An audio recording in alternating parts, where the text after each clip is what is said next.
Let's see. All right, you ready for tonight? Yeah, I'm ready tonight. Is it? Here we go. Let's see here. So I'm looking over the list that you some stuff that you came up with tonight. Let me go through the list here. So tonight we're going to talk about. Okay, there's a doctor. I don't see the rest of it. Okay. So, who's the doctor? Yes. Now, I understand that, but the doctor is who? Yes, he's the doctor. Okay, give me the name of the doctor. The doctor is the name of the doctor. It's Doctor Who. That's what I'm asking you. Who's the doctor? Yeah, I tell you what. Why don't we do the bumper, and I'll explain later. Thank you. All right, let's do this. It's the Something About Something podcast with your host, Mr. Mike Schilling. And my good friend, Mr. Ricky Pope. And guess what? 4 out of 5 Amish thinks we're the best show on the internet. I saw that. I was like, yes, wait, what? Exactly. Yes, we are. Exactly. Yes, on the exactly. Exactly. Glad somebody got that. Somebody got the joke. Yes. Yeah. Oh, I man. am excited about tonight. Tonight, yes. I got my TARDIS shirt on. Oh, yes. Yes. I have some wearing TARDIS. No, I don't have Doctor that. Who? But I did bring in some tartar sauce that I want to be using. And so that's pretty good. That's close. That's close. For me, it's close. That's all I've got. That's all I've got. Our Doctor Who show. Yes. That's right. The kids, they love Doctor Who. Yeah, let's let the kids out. Yes, the kids, they love Doctor Who. So, anyway. Yeah, so we've been... Kind of the idea. I know someone in the comments a couple of weeks ago, they made a comment how they thought, okay, how would you do a show on Doctor Who? So we decided to do a Doctor Who show. Now, just up front, I don't know anything about Doctor Who. Mr. Ricky is the man who knows Doctor Who. I am the resident Whovian. I will be the newbie who exactly Jason who. We did that routine already. So anyway, so basically what I'm I'm going to be kind of asking the questions as a newbie because I am a newbie. I know a little bit. I know the little TARDIS, the little police thing. You know enough to be dangerous. And I know enough. I've seen a couple of the doctors and there we go. We got Todd in it too. Everybody's saying, who is he? Exactly. Everyone's a comedian. Hello, Todd. Man, and we did a bit like who's on first before the bumper came on. So it's funny that after the bumper, we're talking about and everybody's doing the who. Maybe we're just now seeing the comments that they posted. So they actually might have seen it initially. Hey, dude, we have 10 people watching. Man, please don't go away. Don't hurt our feet. Oh, man. As soon as I said that, someone didn't want to commit. Oh, there's another one left. Oh, my gosh. Okay, I'm not going to say anything. Oh, I know Monty Python. Yeah, I do too. Yeah, and it's funny you said that because we've talked about we're going to do a Britcom show at some point. Yes. I think it's coming, but it won't be next week. It won't be. It won't be next week. It won't be next week.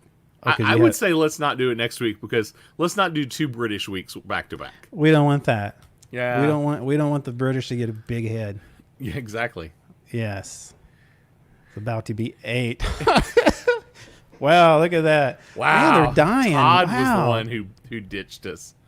Man, this is hurting here. You know what? It's kind of like the numbers. It kind of brings us up where we feel a little prideful and go, "Yeah, look at that. We are the best show on the internet." And then we just take a deep dive. So thank you very much for that. We're going to kick Jason off the show. We're going to have another because he still don't know who. Actually, we're going to talk about the different who's. Apparently, there's a ton of different who's. We just went down to 4. What is this? An auction going backwards? You told Jason to leave, and he left. Did he leave? Oh Lord! Maybe he'll go watch us on Twitch. I don't know. We're on the Twitch or the. By the way, we're on Twitch. We changed the Twitch channel. Yeah, we did because you talked about why we call it nerd, and so I said put nerds on it, and so it's so confusing. If you're a Twitch watcher, we are on Twitch. It is twitch.tv/SAS nerds. That's right. S, plural. With an S, plural yes. nerds.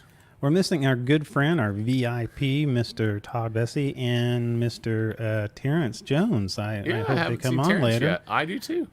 So anyway, I think Terrence is a Doctor Who fan too. I think he's. I know he was actually the one who made the comment, and so this is why I'm doing it. We're doing it because if I was doing it, it wouldn't be much of a show. So anyhow, so is there anything that I mean? I think we're gonna get. I'm assuming we'll get.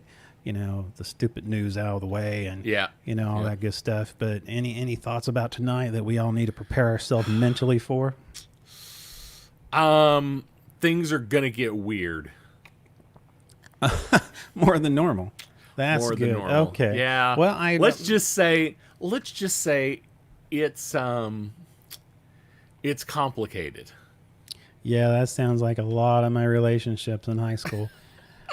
Wow, that is awesome. Okay, yeah. Well, I guess I don't know. What do you feel like doing right now? You think we want to kick it off, or do you? Let's. Do you want to wait for a few folks to join us and see, quick, or let me? Well, you and I were just talking about this just before we came on the show. Yeah, let's go ahead. Oh yes, go ahead. I'm super excited. New Mutants, the New Mutants movie. Yeah, I saw. Produced by Fox, kind of owned by Disney now, which is it's at the odd deal, yes. But it's still a Fox movie because Fox did it. Fox had already done most of the work before Disney bought them, so they let Fox finish the deal. It is always weird. Yes, Tiffany, it is always weird. Hey, by the way, my comments are current, like yours are. Oh, that's today. Awesome. I'm super happy. It was too stressful last week. The comments being like 10 minutes behind for me was super weird. Yeah, I think we were testing time travel, but go ahead. Exactly. Well, we're going to do that today. Okay. New Mutants, they are talking theatrical release August 22nd. Really? August 22nd? I don't know how it's going to work, but if the trailer is to be believed, and what I mean by that is, if the trailer doesn't show all the best bits, and it actually is a good movie, the trailer makes it look like it's going to be an awesome movie. Oh yeah. And if it's as good as it looks, this could be a game changer for what would have been the Fox X platform. Yeah. But have you seen the trailer at all? I haven't seen it yet. I know we talked about it, but I haven't seen it. So looks really good. It doesn't fit MCU look. It doesn't fit the X-Men, the Fox X-Men series look. Really? It's a completely different thing. Yeah. They're going for a horror feel. Yeah. Which is kind of a new thing for the superhero genre. But Todd Bessie was talking, Todd, where you're at, Todd. Do we just lose everybody on our numbers? What just happened? I don't know. They keep going we went back to 6. There must be something. I'm not bothered by that. I'm not a numbers guy. My feelings don't get hurt. Quit looking at the. I can't help it. It's like okay. I have this clock behind my monitor that keys it right there. Okay. Yeah, I think everybody can see it right here. Yeah. So anyway, I have. Hey, there's that Todd. Hey Todd. Yes. Todd. Todd's here. Hold on. We'll give Todd a. Yay! We were. I'm not sure which Todd is other Todd. If it's this Todd or this Todd. One of you's Todd and one of you's other Todd. But yes. I haven't decided who's who. Well, Tiffany says, "Hey Todd." Hey Todd. See. Yeah, Todd. We doing Doctor Who tonight because you made a comment a couple of weeks ago about how we would handle a Doctor Who. So, and what's going to be interesting is that I almost know nothing about Doctor Who except for a phone booth. And Ricky, he is the resident. He is the dude. He's the whatever. He's the guy. You said phone booth. Phone booth. Yeah.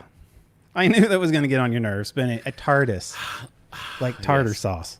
Yeah. So phone booth gets on my nerves almost as much as midichlorians get on yours. I'm going to be one less person online right now. One less person online. Oh, I can't believe you said that. Yeah, whatever.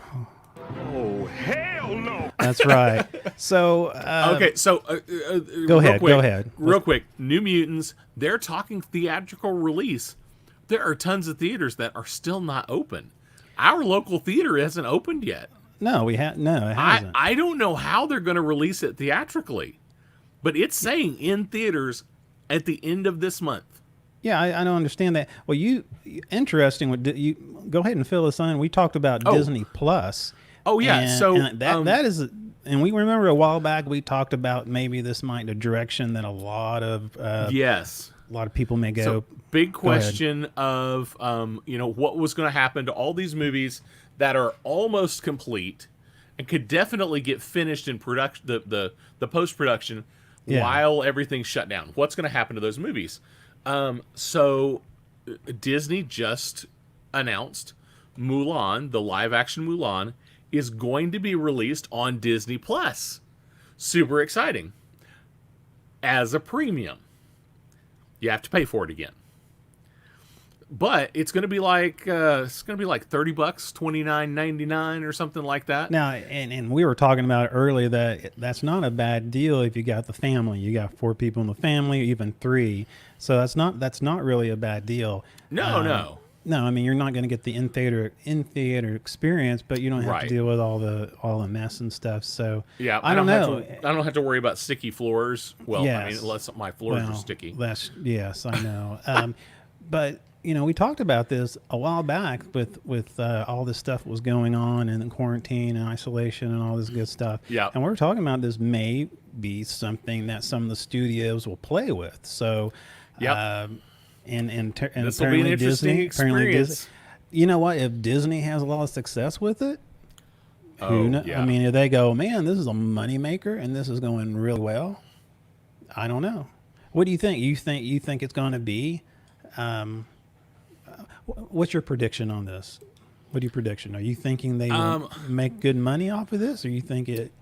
I think because it's Disney, because it's Mulan, that they're going to make good money. Okay. And there's another part of that. Box office numbers. Yeah. Box office numbers affect theaters. Yeah. And only a portion of that money goes to the production, to the producers. Yeah. Well, pretty much all the $29.99 is going to go to Disney. Yeah, pretty much so. Well, part of that, the whole bit. Yeah, the whole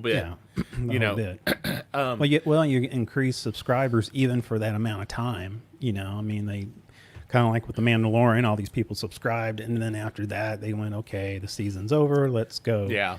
Yeah. So. Yeah, I think Disney's got a shot.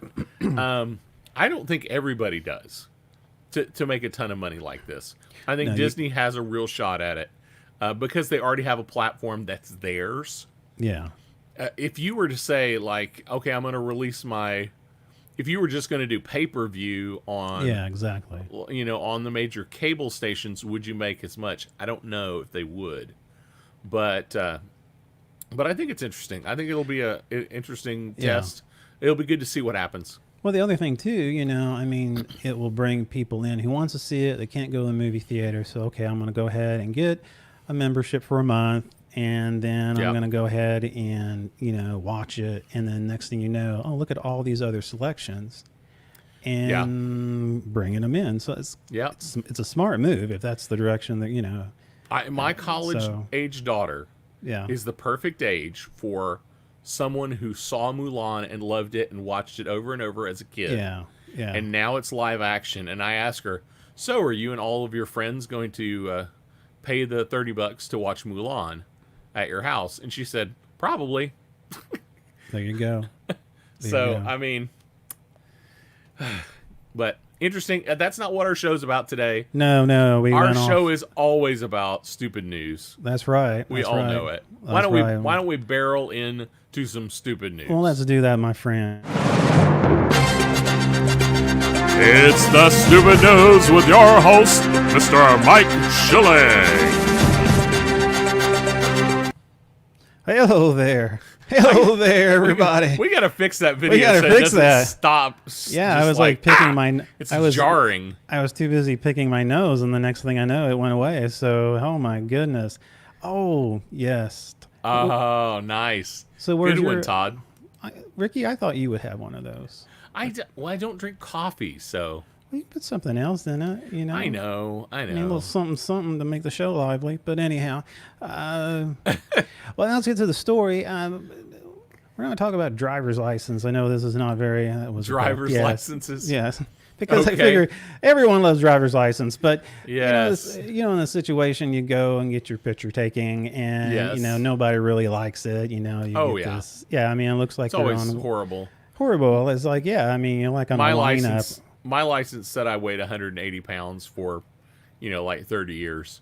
Yeah, and I mean, I can still see it's there. But what I'm trying to say in all of this is that a situation, well, let's just say a lady by the name, let's take a look here, Mrs. J. Dodd. J. Dodd in Tennessee. Dodd. Okay. J. Dodd from Tennessee. Apparently, am I supposed to be putting the pictures up, or are you? No, I'm going to take care of the pictures. Okay. Don't worry about it. You know, it's all good. Apparently, Jane Dodd, she went in to renew her license in Hickman County. Okay. When it came in the mail on Thursday, she was surprised to find that in place of her picture ID, there was a photo of an empty chair. That's right, an empty chair. Nobody noticed this. The lady at the DMV, this is from Mrs. Dodd saying this, is that the lady at the DMV didn't really believe her, didn't believe me when I was like, hey, I need my license fixed. Then she looked it up in the system and goes, I need to talk to my manager. The Tennessee Department of Safety and Homeland Security told reporters that the error happened, and when the wrong image was captured and saved to Dodd's profile. So when the customer recently renewed her driver's license online, she received an image of a chair because that was the last picture that was taken on file. Oh my gosh. So they straightened it out for her. Everything is good. So Jane Dodd finally has her picture up there. But I would, I would have liked to kept that one. I don't know if they made her dispose of it, but I think I would have. I would have kept that one. Yeah, I would have kept that one. So I just thought that was a little kind of humorous there. And as far as that goes, that's probably one of the nicest stories we have tonight. Oh, yes. No, it was in Tennessee. What was in Florida? Well, we're going to talk about that. But in this one right here, we're going to go to a little land down under, but down under the down under. Vampire. She's a vampire. That's brilliant, Todd. Good call. That's good call. We should have him run the soundboard. That'd be awesome. So in the land down under, which usually is Australia, but the land down under is actually, we're talking about New Zealand. Give them a heads up. Okay. Yes, the home of the hobbits and the whatever. But that's not what we're talking about. Hobbits now. We're not talking about that. We're talking about and I'm going to ask you a question. What does a Canadian brewery and a leather store have in common, my friend? Canadian brewery and a leather store. I'm not sure, and I don't think I would want to say even if I did. Well, that's okay. Well, anyway, it's basically in New Zealand. There's a language, local indigenous people. Is called the Mora people. Mora people, and basically, it's Eastern Polynesian language spoken by the Mora people. That's gross, Todd. And what did he said? They taste. Yes, they taste the same. They really do. Wow. I'm glad you know. I have no idea.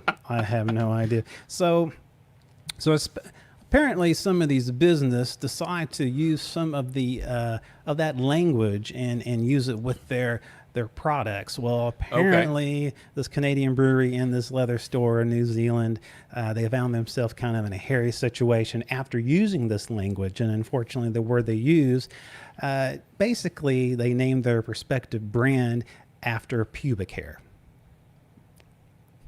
Yes, that's right. Pubic hair. That's right. Apparently, that's right. Oh, that's right. Apparently, the Canadian brewery Hell's Basement called its New Zealand Pale Ale Hoodoo Hoodoo. Hoodoo. While they shop in New Zealand, while they shop in the New Zealand capital, Wellington gave its entire outlet mall the name Hoodoo Hoodoo. Yes. Some people call it an appreciation. Some call I don't want to know who those people are. Yes.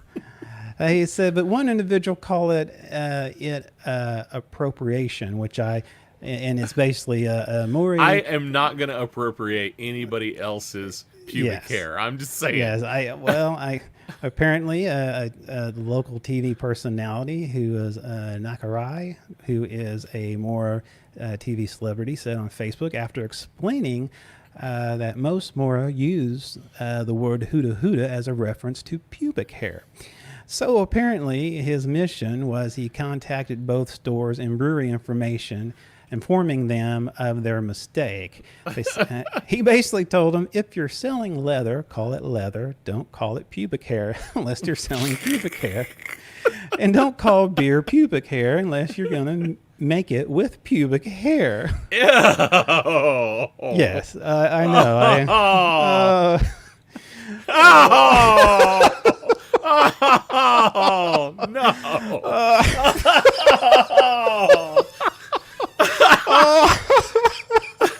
Oh, yes, thank you. Is that your Photoshop work? Yes, there? that is my Photoshop work there. I thought I might throw that in there. Woo, hoodoo, doctor.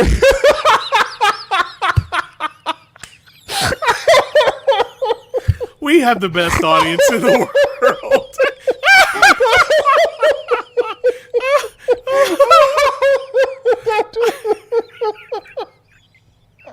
It hurts so bad. Oh, we just. Oh. Oh. Hoodoo. You're not going to be able to say that the whole night without me laughing. Dr. Hoodoo. The whole show is going to be us laughing. That's it. Oh, my gosh. Oh, I don't even know where to start. I'm so glad that wasn't planned. Todd, my friend. Oh, man. Brilliant. That's brilliant. Thank you. Thank you very much. That made my day right there. Oh, it made my heart go. Oh, you got any more stupid news? Woo. Yeah. Oh, man, yeah. I'm done with that one. I don't know what the ending is. But I need a drink of water. Woo. Yeah. The next one. Oh, my goodness. So apparently a German nudist. What? A German nudist? Yes, had the last laugh after chasing. He was chasing. Yeah, apparently everyone saw his hoodoo. Yeah. So anyway, a German nudist had the last laugh after giving chase to a wild boar. They ran off with his bag containing his laptop.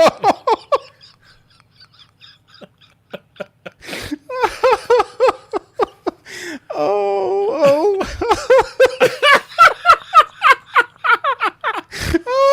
Oh my gosh. Oh my goodness. Oh, there he is chasing. There's a little there. Its kids are chasing after it. Yes, apparently he was chasing a wild boar. It was a whole family of wild boars. Yes. The picture posted on social media was showing the naked man running after a sow and her two piglets. You realize this is now going to be our yeah, and yeah, I had to put the happy face in the back, but anyhow, Hey, Rob Moore says he's from New Zealand.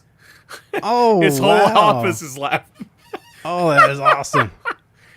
Good to have you, Rob. Thank you, Rob, for helping us out. Man, that's awesome. Oh, that's enough. Oh, that's enough. I gotta take that guy off. Wow. Woo. Okay. That's what he gets for letting his hoodoo hang out. There's a lot of hoodoo going on. I didn't realize this was going to be a theme because because the next story it's just even worse. I didn't realize that. It's the Dr. Hoodoo show. Oh my goodness. Okay, so apparently, let's get.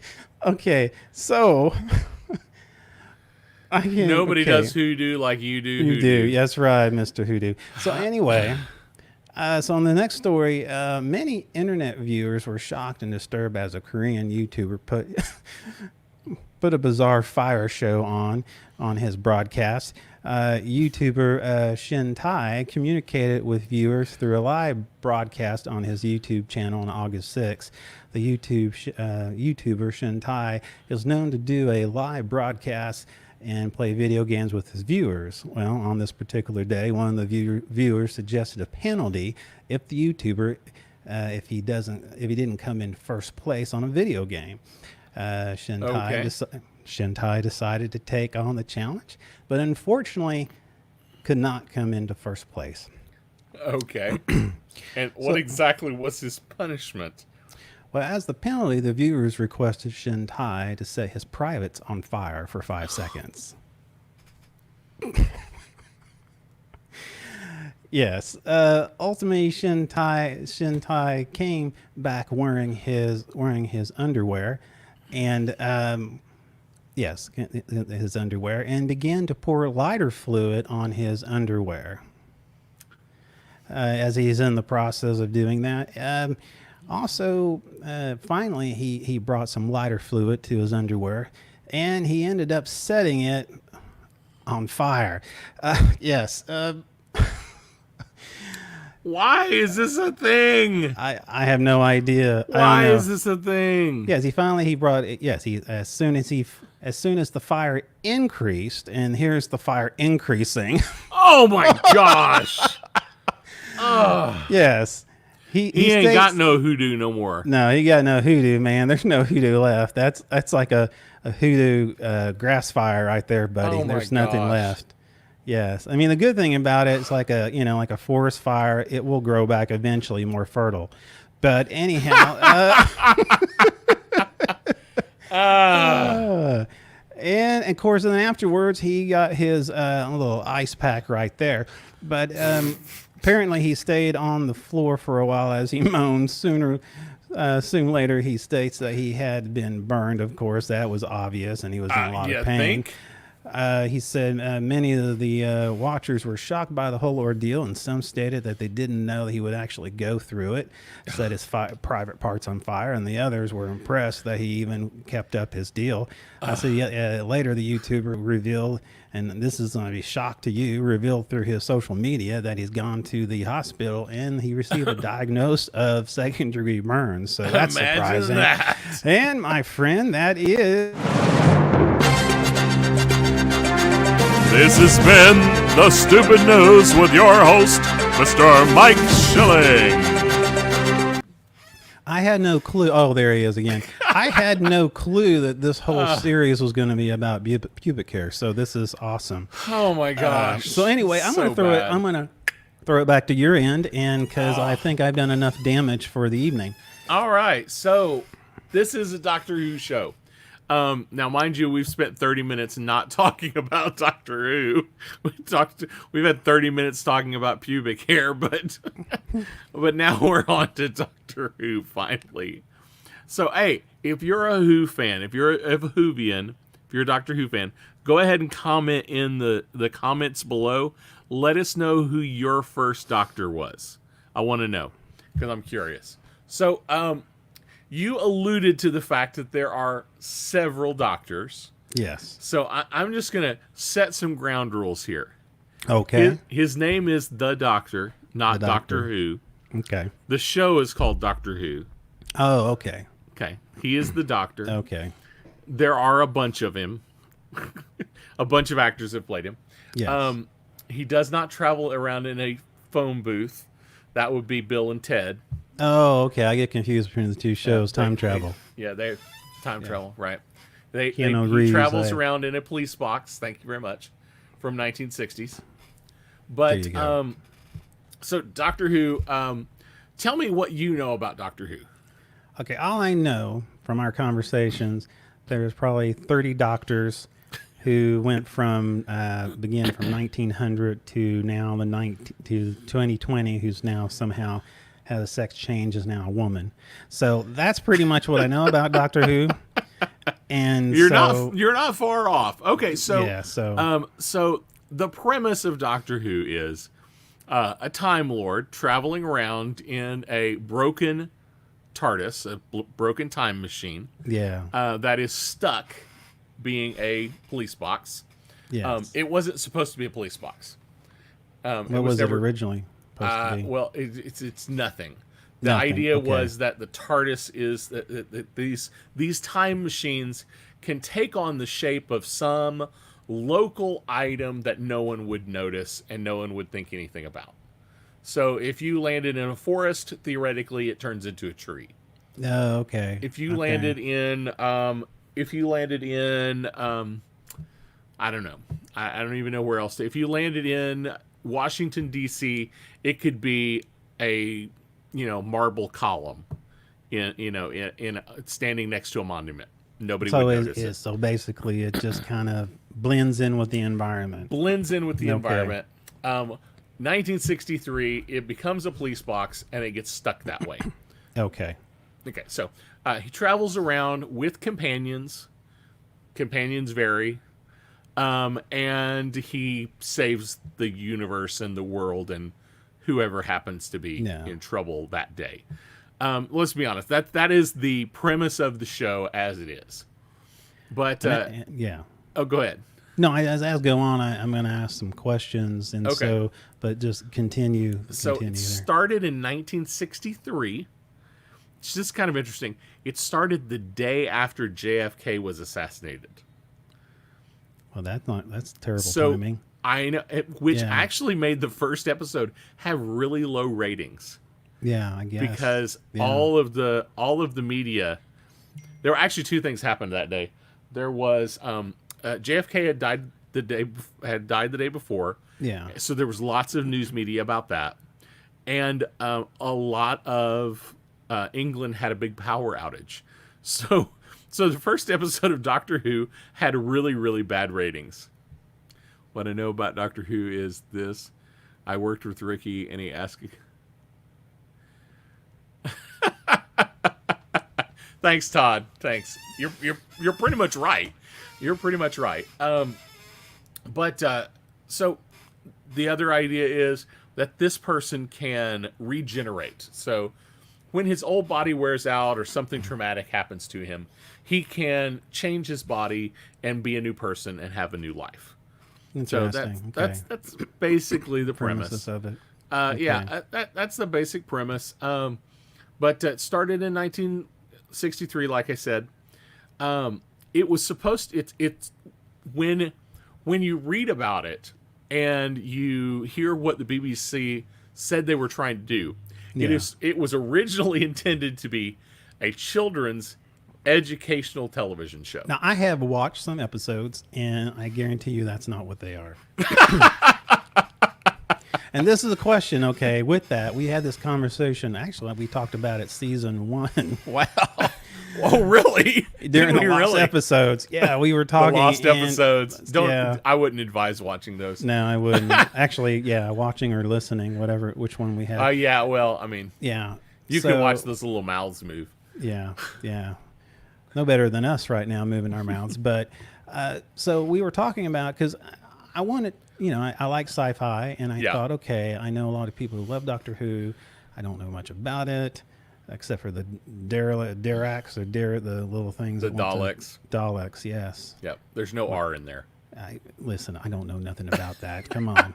Give me a break. They look like spiky cones that terminate people. But anyhow. Yes. So I asked you, I said, okay, there's an entire history of Doctor Who.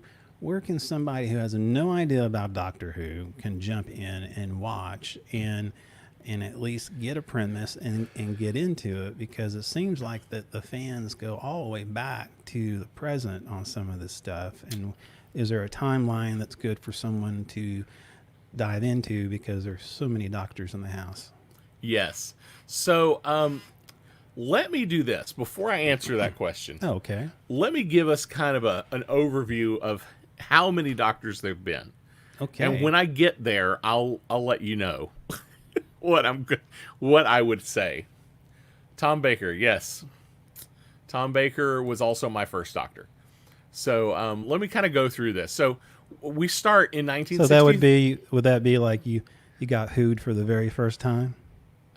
Or you got hoodoo for the very first time? Okay, No. go ahead. No. Go ahead. Sorry about that. Not really. Nice. Yeah. You're not sorry. No, I'm not. Sorry, not sorry. Yeah, so let's start with number one. So William Hartnell, 1963. He's recruited to do a television show that's supposed to be educational. And the idea was he was going to travel to different times in history, and the show would bring up historical facts and things.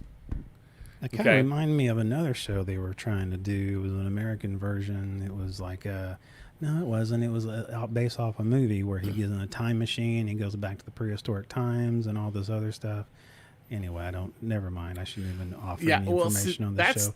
That's the premise. That's not what it turned into. Okay. All right, gotcha. And in fact, in the second episode is when we are introduced to the Daleks, the bad guys you mentioned earlier. Yeah, I mean, they're my favorite because the only one I know of. The only one you know. But the producer tried to turn down the script, saying, we already had agreed no bug-eyed monsters. That's the quote. No bug-eyed monsters on the show. But they didn't have another script, so they had to go with it. Nice. And it was such a big hit that it turned into what it is. So William Hartnell was 55 when the show started. 55 in 1963. Oh, so man. if you think about 55 nowadays, 55 is not that old. No. In 1963, a lot of people didn't live much longer than 65. No. And William Hartnell at 55 wasn't in great health. So just a few years later, in 66, because of his ailments and illness, he was really hard to work with, and he became grouchy on set. And they finally decided, okay, we've got to figure out a way to get him off to graciously get him off the show. Yeah. He didn't want to do the show anymore. It was hard for him. Yeah.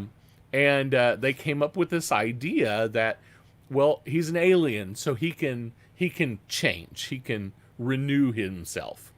And that was the first opportunity to do this. It was never planned to be that.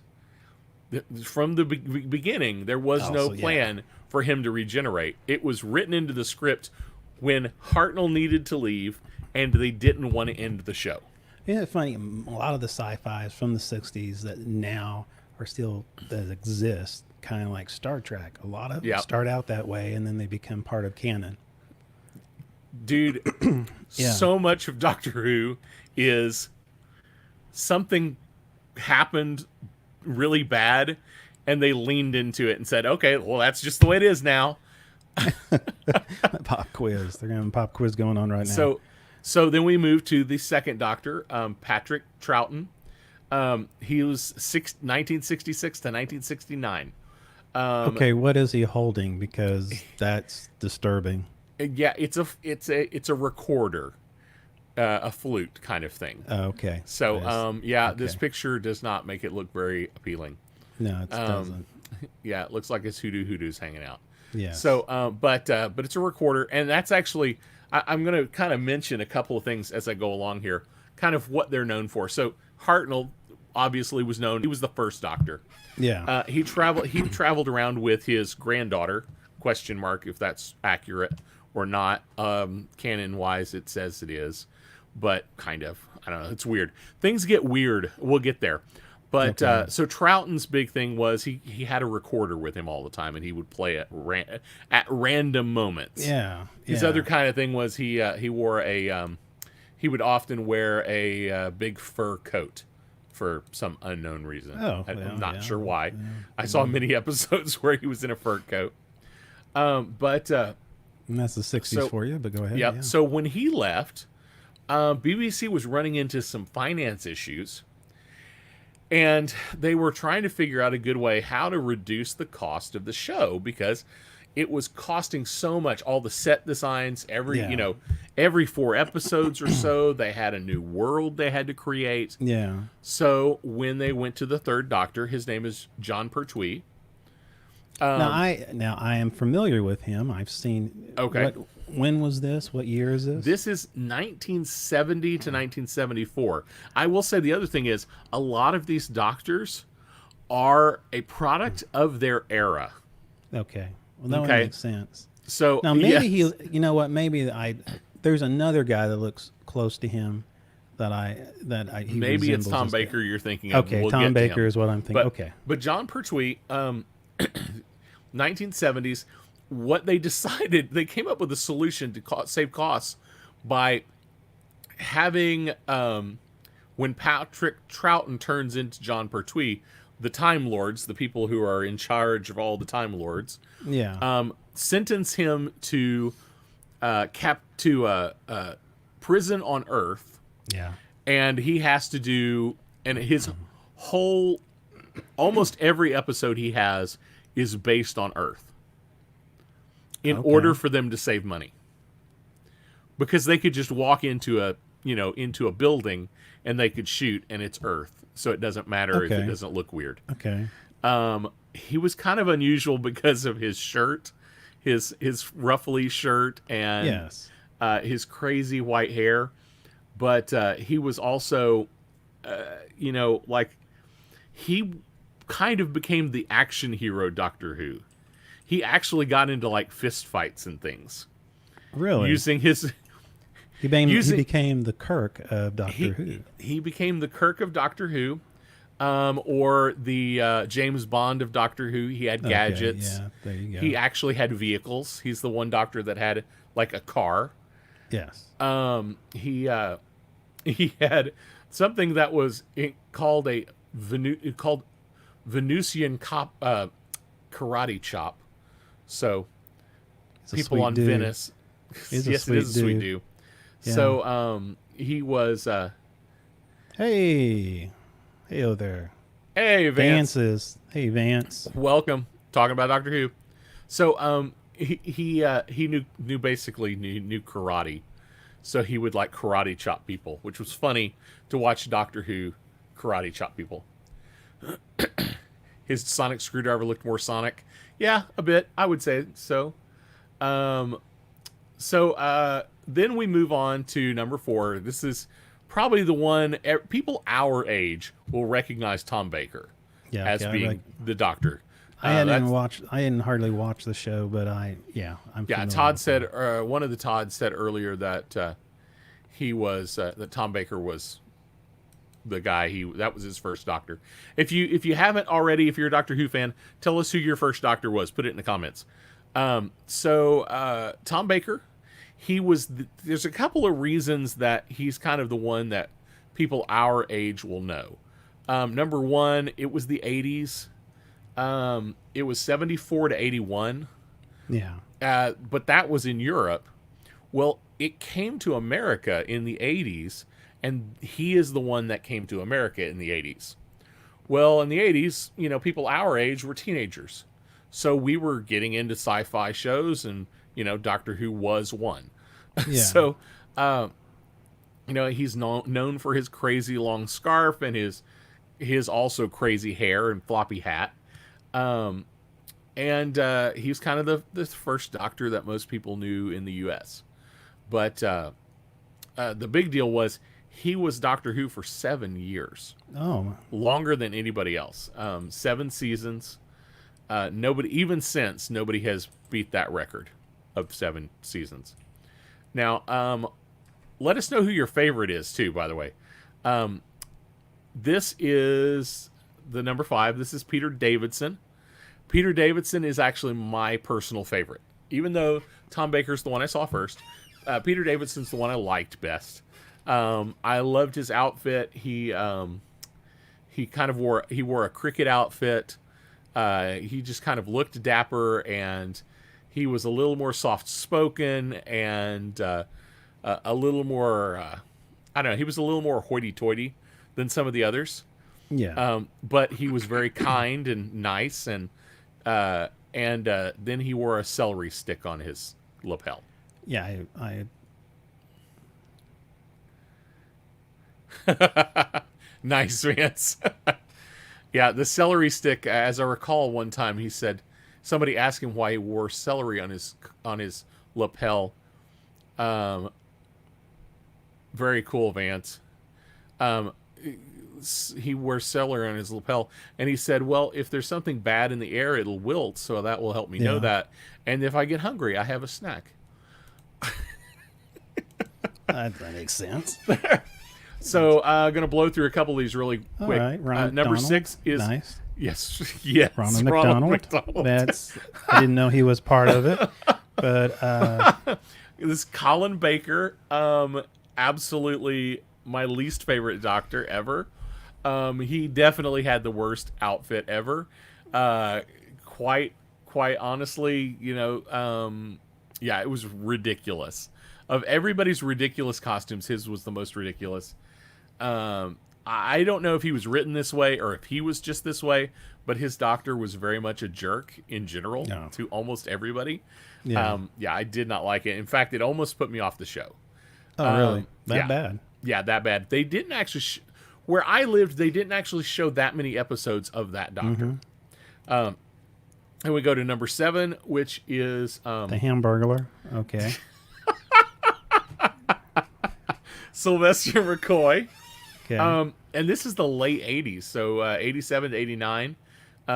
His hat and umbrella were kind of... His umbrella had a question mark on it. That's what that question mark there is at the bottom. Those were kind of his call signals. And... yeah, that's exactly what I was thinking of, the Riddler. Yes. Yeah, there was this. He was kind of the last original Doctor before the show was canceled. And as I recall, it was... Okay. As I recall, there were 26 seasons at that point.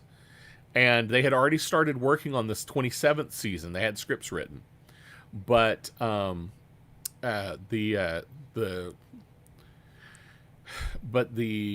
ratings were low, and the current showrunner at the BBC hated the show. He didn't like Doctor Who. He never had. Okay. And he wanted it gone. So it finally went away. But in 6 and 7, there was lots of money issues at the BBC. So things were going downhill pretty quick.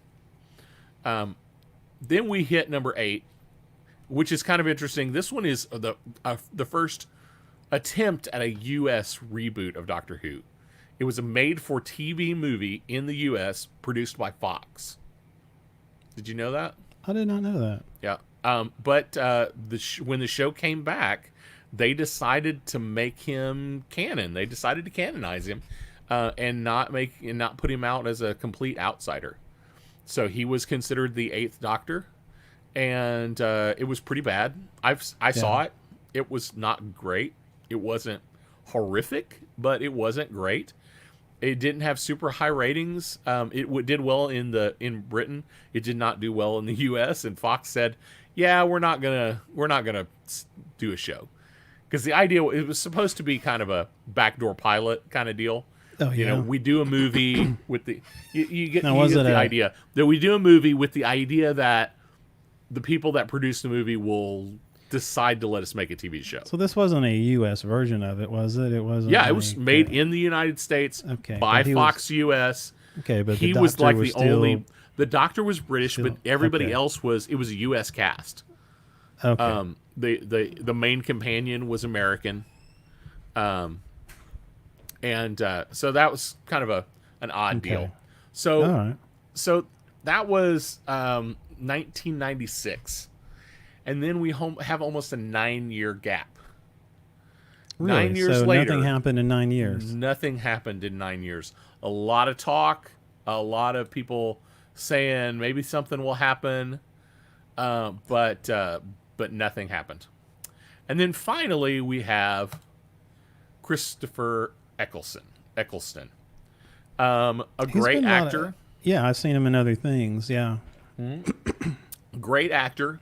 He only did one season of Doctor Who. And as this was 2005, he was the guy who helped revitalize Doctor Who. And I say revitalize, not reboot, because this is the important thing. They made a conscious decision to not reboot, not restart, but to pick up where they left off. Yeah, gotcha. They wrote in a little bit of backstory that weird things had happened and he had changed a lot. And in the intermittent time period between 8 and 9, that a lot had gone on in his life and he didn't want to talk about it. And as the show progressed in the 2000s, that even kind of poured on, So and they actually made it. They actually made a big deal of it eventually, and a lot of things because he was gone that long. They were trying to tie that into the they were trying to tie it in, and eventually they actually make it a whole storyline and make it a big event that happened. And here's some of the history of what happened during this time period. It really was. Yeah. They did a lot for I think it was the 50th anniversary was when they started building all that up. In fact, they brought 8 back. They brought the 8th Doctor back, the one that was only in the U.S. movie. Yeah. They brought him back to do a short web episode that was like 10 or 15 minutes long. It's the only other time he's been the Doctor. But they brought him back to transform into the guy that was in the interim. And we'll get to that in here in a minute. So then we've got number 10. Okay, I'm familiar with him. I've seen him a lot. So David Tennant, an amazing actor, absolutely. You ask, where should you start? Here's where you absolutely should not start. You should not start here. Okay. All right. Even though you and I grew up in this era, yeah, I wouldn't start at either one of these. Okay. Just for the simple fact of how convoluted everything is and how dated everything looks. Yeah. I would start with 9 or 10. Or 10. 10. So tell me, so everybody out there, let me know as a Who fan, who should I start with? So go ahead and just give me your comments. Who should I start with? Like I said, I have never watched Doctor Who. So, chime in, my friends, chime in. Yeah. So Eccleston definitely revitalized the show. Yeah. Honestly, I think he was a great pick. If they hadn't picked him, it might not have flown. Yeah. Then they brought in David Tennant, who just is amazing. Yeah, I mean, I if I had a guess, that would be the guy, I would like to, watch. But Todd's at number 9. It was really good. 9 is good because they explain a lot of things to get you up to speed. Well, that might be that might be good then. And that's why I say here's the reason I say 9 or 10. Yeah. If it has to do with you want somebody who's a great actor, and you want a production that's already got its feet wet, 10 is a great way to start. Okay. If you want to hear more of the backstory, get a little more explanation of what's going on, 9 is a better starting point. Okay. Well, that helps. Yeah. It'd be nice to get some history, Yeah. So, yeah. Yeah, and we'll get to companions here in a little bit. 9. Yeah, 9. Todd says 9. So... Yeah. 9's where Vance started. Yep. So number 11, this is Matt Smith. He's a great actor as well. You've probably seen him in a few other things from time to time. He's done is it Matt Smith that's doing a DC thing, or was that David Tennant? That I don't know. I'm familiar with him. Of course, I say that because there are tons of memes on him. Matt Smith is... Oh, that's what it is. He's... Is he... There's rumor he was going to be the Riddler. Oh, really? Yeah. For like the... Oh, no. He was in the Gotham series.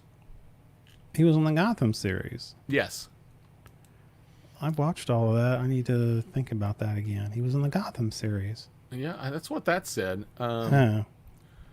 Yeah, I'm not familiar with him, but that doesn't. He's been in a lot of different things. He's a great actor as well. Yeah. I think he was a great doctor. This guy really, his big claim to fame, in my opinion, he did a Terminator thing. Okay. So going back to David Tennant. David Tennant was really the heartthrob doctor. Like, he's where fangirls really went after enjoying Doctor Who. Oh, yeah. Now, it gets weird because he's also the son-in-law of this guy. Okay, that's bizarre. That is so bizarre. Okay. Yes. That's a little weird. Yeah. It gets a little more bizarre because he actually... I need to confirm something before I say it because I'll say it wrong. But David Tennant was definitely super popular. And one of what some people claim is one of the best episodes ever is one of his episodes. It was called Blink. It's a great Doctor Who horror show where the Doctor is hardly even in the movie or even in the episode. Yes. Really? It's called Blink.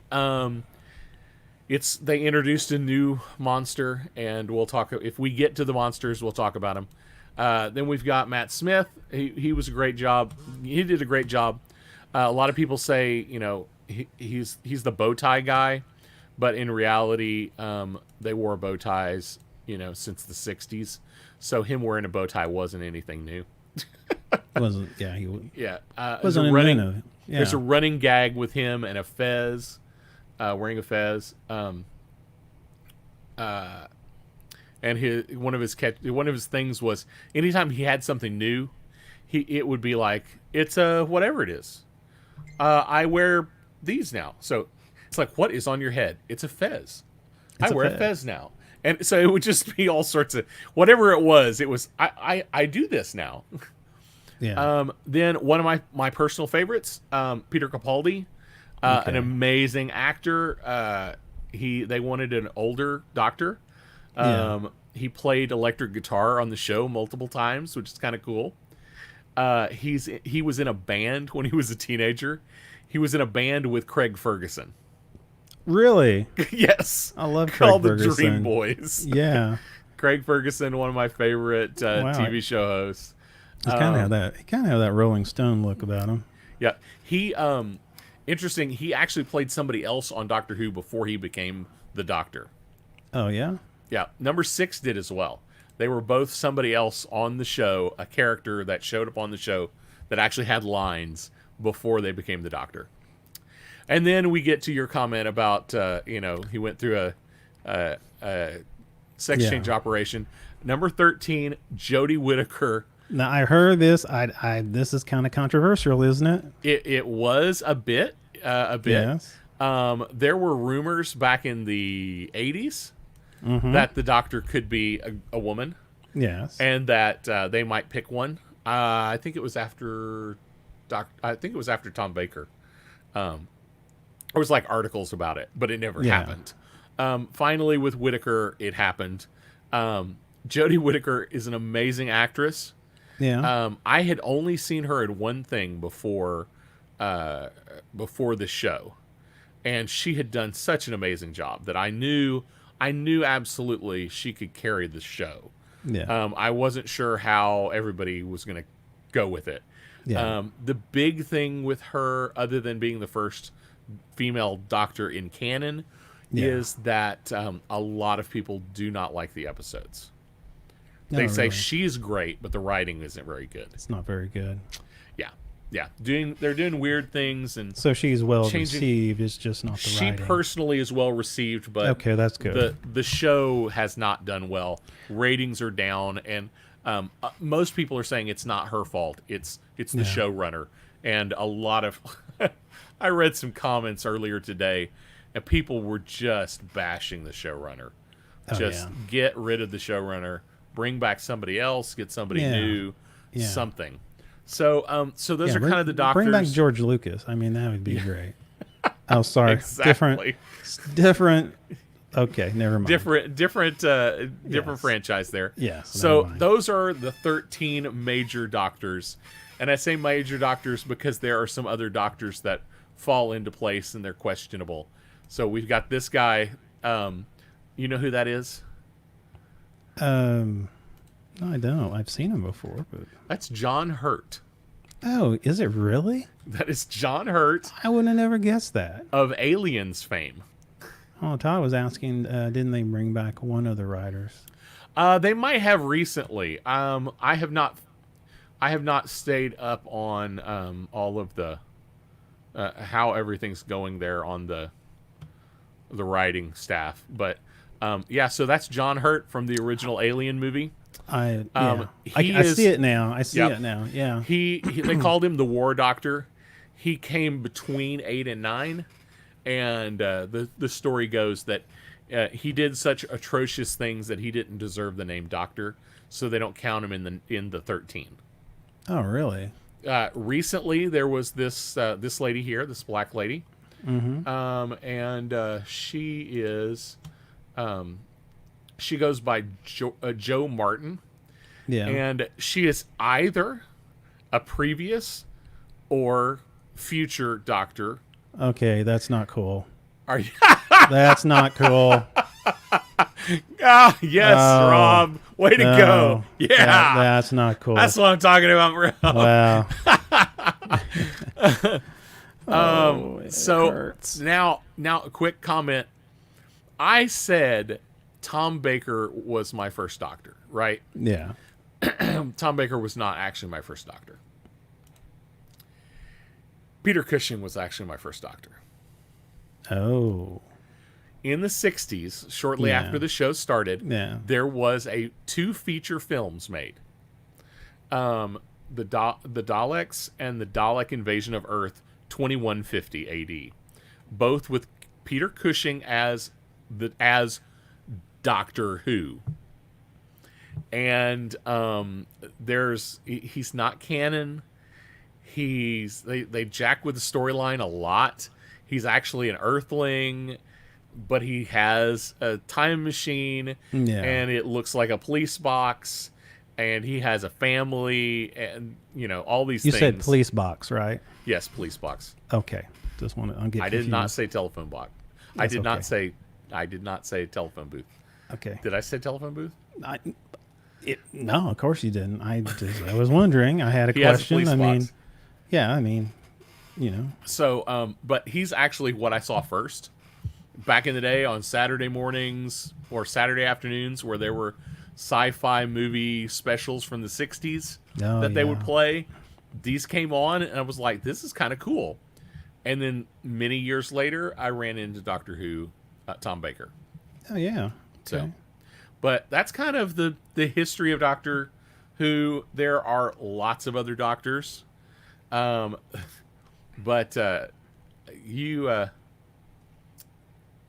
there are some weird things with Doctor Who. Like I said, a lot of things happen because they just, name off some of the monsters and the creatures and the villains. Now I know that. Okay, so let's talk a little bit about monsters. Okay. So we got a lot of monsters, and I don't have time to go into all of them. They could be their own show. Yeah. But oh,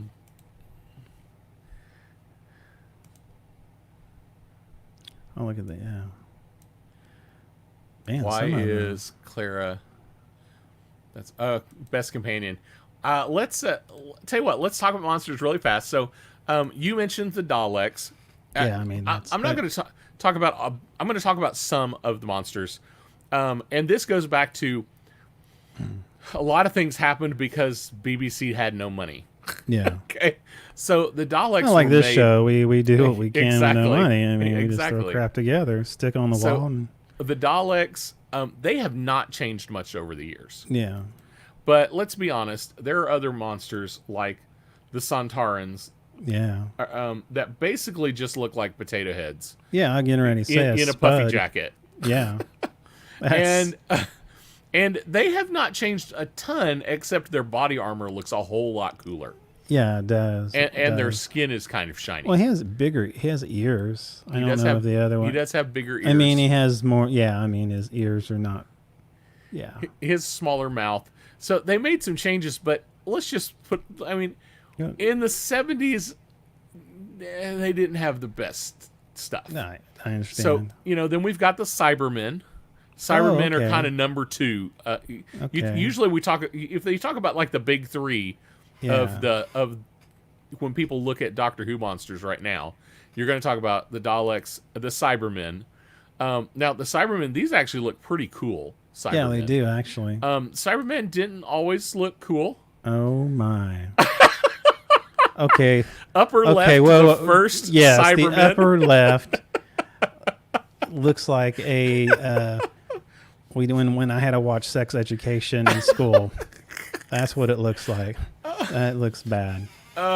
It's almost like some of them got worse, and then they eventually got better in the 80s. Like that bottom row is pretty much the 80s or late 70s, early 80s Cybermen. It's like they put like this one in the middle has like someone took 2 like flat irons and put it between his each side of his face. I know. Wow. It's so bad.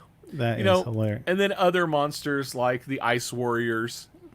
I don't understand why the Ice Warriors look like reptiles. Yeah, that like really Godzilla, doesn't work. It is, it doesn't. And his little Lego hands. Yeah, I saw that. What is it? Yeah. I don't know. Yeah. Now, let's be honest. To be honest, the Tin Man from the Wizard of Oz, the first Cyberman, I think it's worse than that. Yeah, exactly. We had the Zord. My. The Zord. That looks like a really. That looks like a ballet troupe there, and like, is that flippers? Is that like? Yes, that is flippers? Absolutely scuba flippers. There's a comment that I read about was that during production that the guy in the costume actually had problems and he kept tripping on his flippers. They're the Zygons. The Zygons actually haven't changed a whole lot. Yeah. This is a new Zygon. They look a little bit better. They have a little more movement in their bodies, but pretty much that's the way they looked in the 80s and 70s. Are they kind of like the Klingons of Doctor Who? No, they didn't change that much. Okay. No, they didn't change that much. But let's be honest, it wasn't just the 70s that made bad Doctor Who monsters. This is... Oh, my... This is from 2000. Ooh. This is like from 2008 or something. Man. I mean, it's a guy in a rubber suit that basically would he would consume people, and then you could see their faces pop out. That's not disturbing at all. We had pigmen. Pigmen. They were awesome. They in space? Pigs in they space? were not. They were not pigs in space. They were pigs in New York. Oh, well, it's kind of not different, but go ahead. Helping build the Empire State Building. Yes. So not every, since 2005, not every Doctor Who new monster has been a winner either, but there are some really cool inventions they've come up with. Like this. This one, they're called the Silence. Now, they basically look like Men in Black. Yeah, kind of have an X-File look to them. X-Files, and actually the whole series around them is very X-Files like. It involves the first. It involved the first launch of humans into space in the 60s. Yeah. But the idea was pretty cool. If you ever saw them, as soon as you turned around, you would forget you saw them. Yeah. So they could do anything they wanted. So what's their background? What's the whole purpose of this? They were basically taking over the world slowly. Oh, okay. They would do these things, and you would try to stop them, but as soon as you turned around and didn't see them anymore, you would forget they were ever there. Oh. So they could get away with just about anything. So another one that's pretty creepy. That's pretty creepy there. Yeah. The Vashta Nerada. So they're not a skeleton in a spacesuit. The Vashta Nerada, they come from the trees, and they're tiny, tiny insects. They're not midichlorians. They're tiny insects in a swarm. Go ahead. In a swarm that looks like a shadow, and they will attach themselves to a person, and they will look like the shadow of a person. But then you'll notice the person has two shadows. Okay, I'm seeing some reference, so I don't know. These are Doctor Who reference. Oh, hold on, this one right here. Yeah, that's Avashta Narada. But they would devour the person, okay. and then they would take over whatever. They would like take over the body of the person. Yeah. What was left of it, and they could actually move it around and make it talk and things. It was super creepy when you watch the show, because you never knew when they were going to attack. And then they look creepy. Oh my! Then that there my attention. is the weeping angels, as they're called. That would get me. And the idea with the weeping angels was, as long as you were looking at them, they couldn't move. But if you blinked, if you close your eyes, if you turn around, they turn into this and they can move and get you. Okay, so how fast can you blink before they get you? You know? Yes. Hence, there's an episode. There's a David Tennant episode called Blink, and a lot of people will say it is one of the best episodes ever of Doctor Who. I say it's probably the best introduction to a new. That's why I hate statues now. Yes. And the idea of the weeping angels is they always cover their face. Yeah. So and there are tons of statues in the world that you'll see covering their faces. Angel statues covering their faces. And they took that idea and said, as long as you're looking at them, they're stone, they're statues. But so the episode Blink is relations to this. Yes. It's related to okay. Yes. And it is definitely horror. Full-blown horror. Oh, I can tell. Show. And the Doctor is hardly in the episode. Now, which Doctor? I mean, which actor? It's David Tennant. So 10. David Tennant, okay. Yeah, so 10. But it's a great episode. It was an interesting run with David Tennant. There was this... I don't quite understand what the need to do this was. Yeah. But I remember watching a couple of documentaries and someone making the comment that they got the opportunity to direct a Doctor Who show. Yeah. But they had to direct the episode that he really wasn't in. Okay. As though that was something that happened every season. And it really was. There was almost every season, there was at least one episode for several seasons in a row where the Doctor was barely in it. And I don't know if that was a contract thing. I don't know what the deal was. But there would always be this one episode, and actually one of those episodes is this guy. The episode with this guy, the Doctor is hardly in it. But most of that happened with David Tennant. I don't understand why. I've never figured it out, but it was a thing. But those are some of the monsters. There are tons more. Like I said, some of them have been creative and cool, and some of them are disasters. I do have a question because I kind of started watching it, but kind of a spin-off, Torchwood. Do you know much about that? Torchwood. I love Torchwood. Torchwood is... I don't have any photos for Torchwood. But Torchwood is... it's actually a... is it an anagram? Is it an anagram where you take the same letters and you move them around and it spells something different? Is that an anagram? I have no idea. Somebody will tell me in the comments that I'm wrong. But if you take all the letters of Doctor Who and you move them around, you can spell Torchwood. Oh, okay. It's as a security measure while they went to Cardiff in London, I guess. Blah, blah, blah. Yeah, so the idea of Torchwood, it came into the show, into Doctor Who, as this... they were kind of the... alien and weird. They were kind of the agent of S.H.I.E.L.D. for Doctor Who. They were protecting the world outside the government, and they had multiple offices around the world. Yeah. And but then there was a show they actually had where they focused on the kind of the last of them, the last of their offices. Yeah. and with a character that he was a companion that had traveled with the Doctor for some time, David Bowerman, but it was a really good show. It definitely leaned into the weird horror kind of the new horror kind of idea. Yeah. I was disappointed because they started killing people off. Oh, really? Yeah. Spoiler alert: they killed a lot of people off, and it would make it it made it really hard to keep the show alive. Past 2 seasons. Was it because people just left, or was it just that it's writing? Or I don't know if it was just writing or if they were already leaving anyway. But they killed off so many main characters. There pretty much were only 2 main characters left. Oh, really? But yeah, Jack Harkness is the character that was the deal, and he was a cool sidekick or companion. They called them companions for the Doctor. At one time, he was kind of a rambling time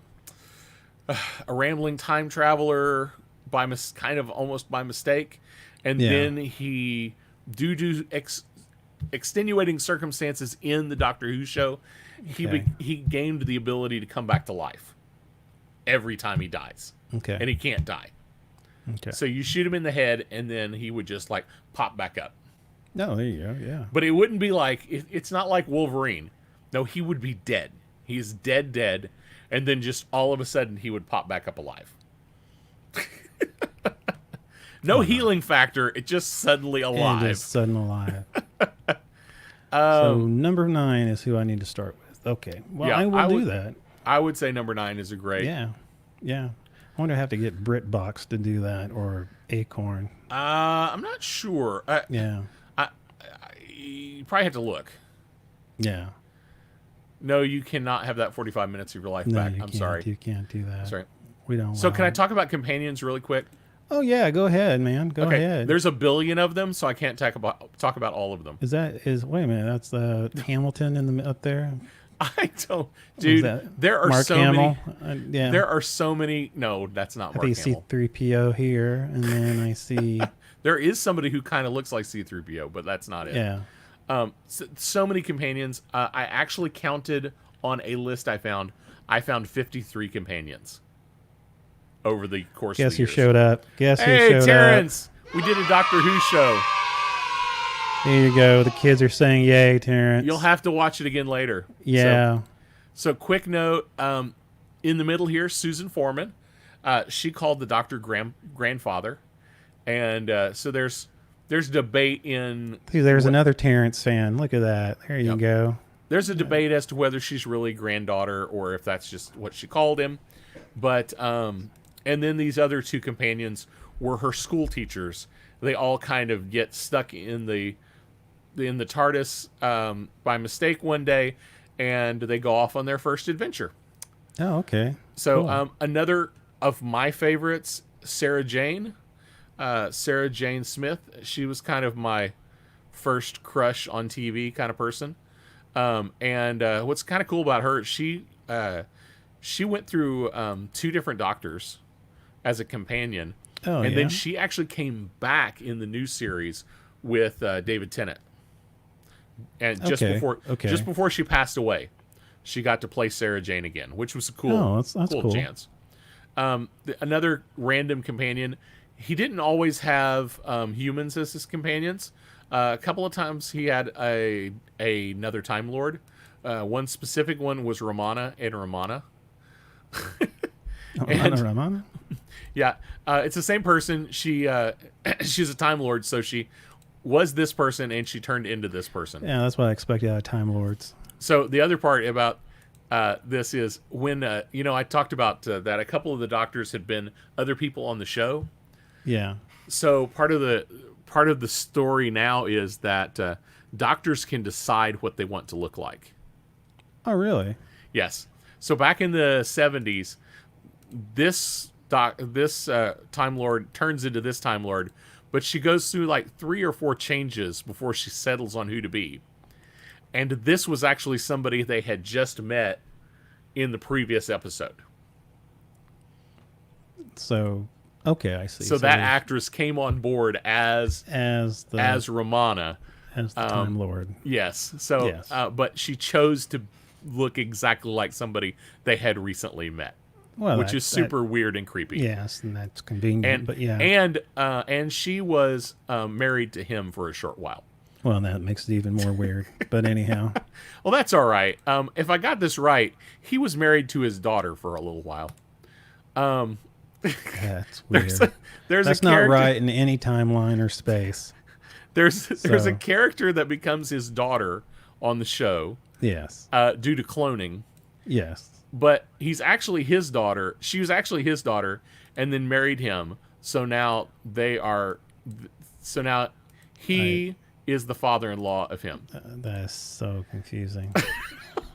Told you we get confusing. Something doesn't seem right about that, but that's okay. So then we've got Rose Tyler.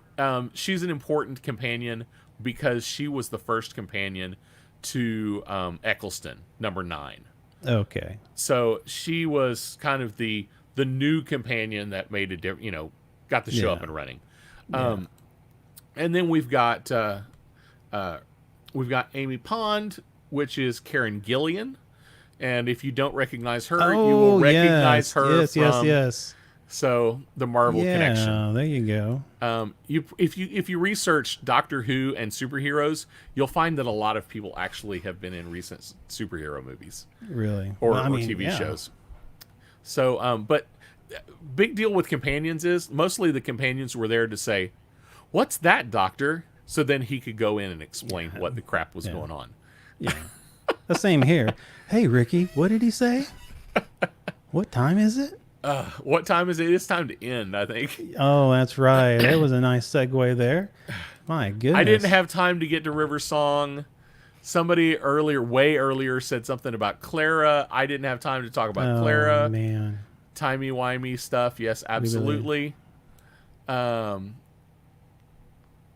What episode was that? I don't know which episode you're talking about, but I'm a little late. A little bit on the late. But I was watching comments, but I don't know. Oh, she was in Jumanji. Oh, yes, she was also in Jumanji. Jumanji, yeah. Yeah, my daughter reminded me of that. We're in the same camp. Okay, this show was for you, Terrence, because I am the guy who came in and said I have no clue. Where do I need to start watching the show at? Yes, you're with. I'm in your club. Yep. I just to reiterate, I would not watch anything before Doctor Number 9 before you've watched like 9 and 10. And number 9 again, you can pull up 9 again. Christopher Eccleston. Yes. Let me pull him up here. Yeah. And he was before you watch him, at least some, before you ever try to go back to the old ones. And production value on the old ones, it's poor at best, but they're fun and campy and weird, and it is timey wimey weirdness. Yeah, kind of like us. Kind of like us. Well, they brought back. They brought back K9. Yeah, I didn't get to K9. K9 was the dog. He was the robot dog. Oh, I like the dogs. Robot dog. He was in the old series. Yeah, good call, Todd. K9 came back with Sarah. Oh, man. And Sarah actually had her own spin-off show in the 2000s, Sarah Jane Adventures, which was more kid-friendly. It was her and some adopted... No, not like Blink. Okay. Yeah, it was her and some adopted kids, and they would run around London solving mysteries. Yeah. It was like Doctor Who, Scooby-Doo. We need to do a show like that. You and me run around, England, London, solve mysteries. I mean, it's never been done before, so we could do that. I don't know. And one day you find yourself watching one. Okay, so the last bit of Doctor Who trivia. Yes. There are still 97 missing episodes. Really? Yep. Missing. Back in the late 60s, early 70s, the BBC had a process of destroying old film and recording over old tapes to save money. Oh, man. And I did that one time. Yeah, I did that with our wedding video when I was trying to record football. Oh no! Yeah, don't do that. That's not good. Yeah. So Hope my wife doesn't know about it. We haven't looked at it for a while, so you'll have to wait a few seconds for it. I'll wait reply. a few seconds, see if there's a comment. So hundreds of episodes were missing. yeah, And slowly they have reclaimed some because they would be found in places. oh really? Yeah, like 2013, somewhere in Africa, I don't remember where, they found old episodes of Doctor Who on old tapes and sent them back to the BBC, and there was like 9 of them, and 6 of them had never been found yet. Something like that. She knows now. Exactly. Yeah. But so that was kind of an odd thing that there are missing episodes that we may never see. There are other episodes that they've kind of recreated. People would back in the day. People would audio tape Doctor Who. Like really? they were watching the show and they would recording. They would audio record it because there were no video recorders. Oh. So they would audio record it so they could listen to it later. And so people had those audio recordings and sent them to the BBC, and they would kind of remake them by putting like production stills, photos from those episodes. Okay, well that's pretty smart. Yeah. Yeah, or have artists actually draw just still images. So they've got these kind of episodes to get through. But there's still some episodes that there's nothing left. Oh man. There's no information. Yeah, sound like our episodes in season 1. True. How true? That's right. Well, on that, how we doing on time, sir? Are we? Oh, we're way past time. We're almost an hour and a half. That's okay. Hour and a half. I'm surprised. I told you I could have just kept I going. know. That's okay. I mean, whenever you're ready, I'm good. I mean, I think I'm done. I think you're done. I could talk more, but I shouldn't. As Todd said, the room will clear. The room was clear. Yeah, do that hoodoo that you knew you do so well. Oh my gosh. All right, man. Dr. Hoodoo show. Well, man, this is fun. We're gonna not next week, but the week after, we'll do our tribute to Brit. Yeah, we're gonna commit to British we're comedy. Gonna commit, yes. Not next week, but the week after, we will commit to Brit TV, the very best of the BBC. And but this coming week, we are still discussing or ruminating or whatever. Yeah. So if you've got a show idea, send it to us. We'd love to hear it. We may do it, or we might not. Yes, yeah. Try to send it to us. Make some comments so we have some time to put it together. We would love your comments. What what topics you would like for us to talk about? Show, actors, anything, geek, science, anything in the Monty Python would be awesome. Still part of Brit. We don't want to do. I'm sure Brit, we'll bring Monty Python up next week, or not next week, but the week after. Yeah. So we need some ideas. Just throw them at us on the comments. Let us know. Love Faulty Towers. That's good one stuff. of my favorites. Yes. Absolutely. Very much. Very, very much. And so we'll do that the week after next. And then, of course, we meet Wednesday nights, 8 o'clock. 7 o'clock. 7 o'clock Central, 8 Thank o'clock you. Eastern. Yes, I'm sorry. Yes. Same bat time, same bat Yes. channel. That's right. The drugs just kicked in. So, yeah, good deal. So, all right, man. Well, shall we call it? Let's call it good. Thank you, everyone. Man, this was a great show. Thank you I learned so much tonight, actually, and I'm looking forward to thank you for the advice to everyone. I'm honestly looking forward to start with Doctor Number 9, get some background, and then move on from there. So that should be fun. Sounds great. Thank you, guys, and I appreciate you joining us. So, all right, let's do this thing. This has been the Something About Something show with your host, Mr. Mike Schilling. And my good friend, Mr. Ricky Poe. I don't know what I was about to say. It's okay. The drugs are something kicking about in for you, something too. show, and then I was almost going to say podcast after that. Podcast. It's okay. It's okay. It was a long Something night. It was a good about- night, but a long night. So It was a good. It's all good. Oh my gosh, good Oh, night.